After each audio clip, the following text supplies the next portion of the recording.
I'm Dr. William Michaels, and welcome to my vlog for parents and loved ones of neurotypicals who need some guidance.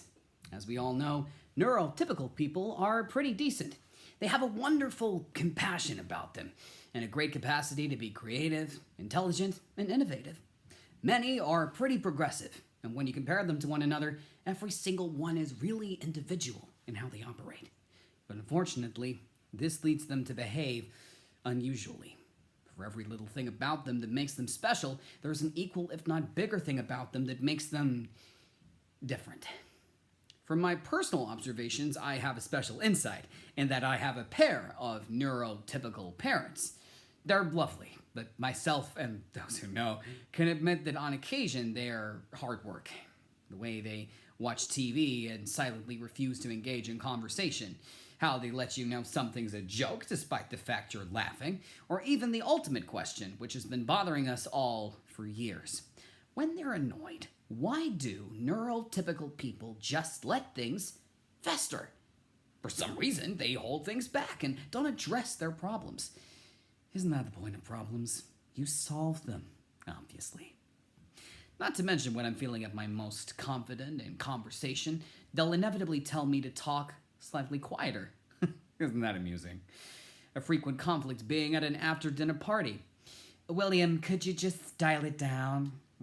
To which my response, of course, would be, Oh, I'm sorry. Please excuse me for sitting on the proverbial remote control of my brain and turning up the volume. Not all of us were born with a predisposed awareness of our own voices. Now have you tried the caviar?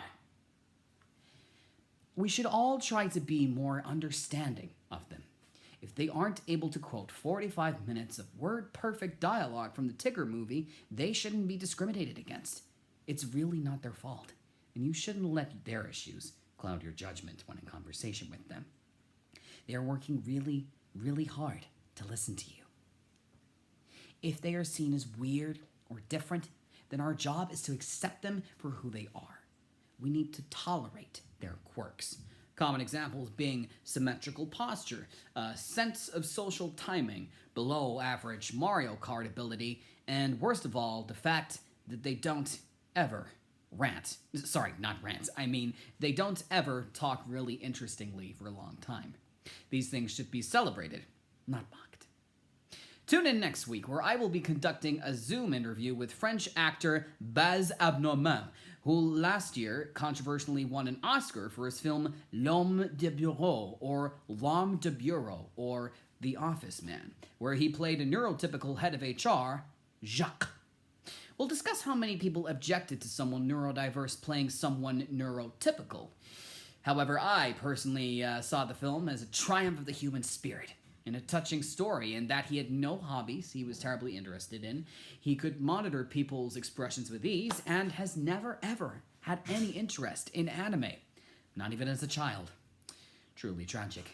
But hopefully this has done some good to open our minds to the rare and magical world of neurotypicals. Until next time, stay indoors and stay weird.